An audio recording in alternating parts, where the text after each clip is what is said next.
Regardez, vous ne pouvez pas rester manger ici avec la pollution et le bruit, vous ne pouvez pas. C'est impossible. Vous entendez, hein? Pourtant, c'est un double vitrage. Vous n'avez pas de solution pour réduire le bruit? Non, il n'y en a pas. C'est wou. Bien sûr, c'est parce que nous sommes pauvres. Si j'avais l'argent, je serais parti peut-être en province ou en banlieue m'acheter une maison. On supporte ça. Oui, j'ai compris. Des ambulances. La nuit, on n'y va jamais. Jamais. 50, c'est encore pire. C'est de la connerie, vous allez voir. Ça va être une grosse connerie, ça.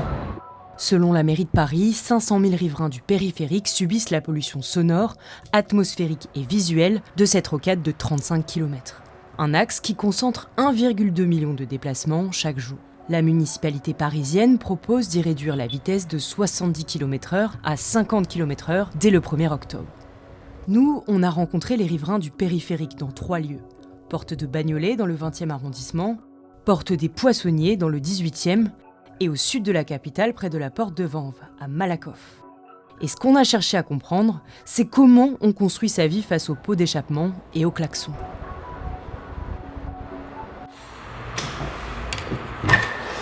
Depuis 1991 que j'habite là. C'est pas facile, c'est très dur à vivre, on n'a pas les moyens qu'il faut. Donc on est obligé de rester dans les appartements. Voici la cité Piton du Vernois, dans le 20e. Un quartier en pleine rénovation urbaine collé au périph'. Christine habite dans ce bâtiment. Une barre vouée à la destruction depuis plusieurs années, mais où elle doit rester le temps qu'on lui propose un nouveau logement social qui lui convienne. Donc les voitures passent sous votre mur, quoi. Regardez le camion qui passe, vous ne l'avez pas vu? Il rase carrément là. Le mur lui-même, il est fragilisé. C'est les vibrations qui vont décoller le papier peint. Toute la nuit, on est dans le bruit. Vous arrivez quand même à dormir? Fenêtre fermée, mais moi j'ai du mal, je suis un peu claustrophobe. J'ai 4 enfants, je les ai tous élevés ici. Tout début, quand ils étaient petits, ils étaient toujours enrhumés et j'allais toujours à Tenon avec eux dans la nuit. Et moi-même, j'étais quelqu'un qui n'était jamais enrhumé, mais maintenant je suis obligé de porter aussi un masque. Parce que je m'enrhume vite, mais bien sûr, la poussière fait beaucoup de choses. À tout moment, je suis obligé de nettoyer. Là, il n'y a même pas une semaine. Allez, il faut nettoyer chaque fois. Des difficultés que partagent d'autres riverains du périphérique. Je suis ici depuis que j'ai 8 ans. J'ai grandi avec le périph'. J'ai grandi avec le bruit du périph'. En journée, on est plutôt habitué, à part quand il y a des accidents et les klaxons. La nuit, c'est un peu plus dérangeant. Le bruit perpétuel, on finit par s'habituer. À un moment donné, on n'y prête plus attention. Et puis, c'est pas comme si on avait le choix, quoi. À 40 ans, je me retrouve là, même pas un an exposée au périph' avec des acouphènes. Et c'est vraiment insupportable. Je peux vous dire que c'est vraiment, psychologiquement, c'est pas facile. J'ai toujours été là. Ça fait 50 ans, il y a quelques jours. Et donc le périph', vous le voyez tous les jours? Tout le jour, jour et nuit. Enfin, là, le périph'. Il l'a couvert. Parce que c'est le 14e, nous ici, rien, on se porte. Je l'ouvre comme pas beaucoup. Un peu d'air, on ne peut pas discuter. Malgré les promesses de la mairie avec les 50 km/h, les voisins du périph' sont mitigés.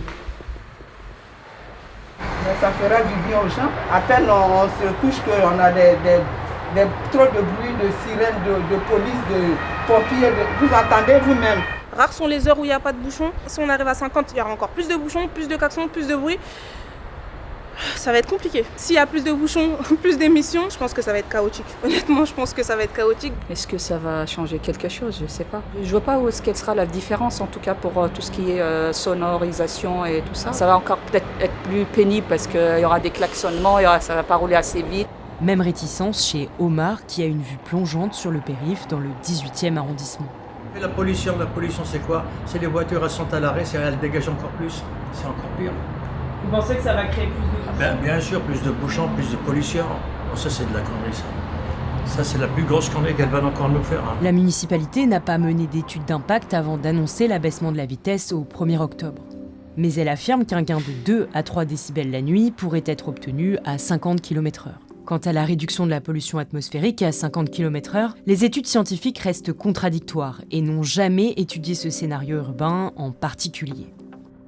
Mais malgré ces nuisances aux abords du périph', c'est encore là que de nombreux logements neufs ont été construits récemment pour les Parisiens. Là aussi où on risque le plus de développer de l'asthme, des maladies chroniques et une réduction des capacités pulmonaires.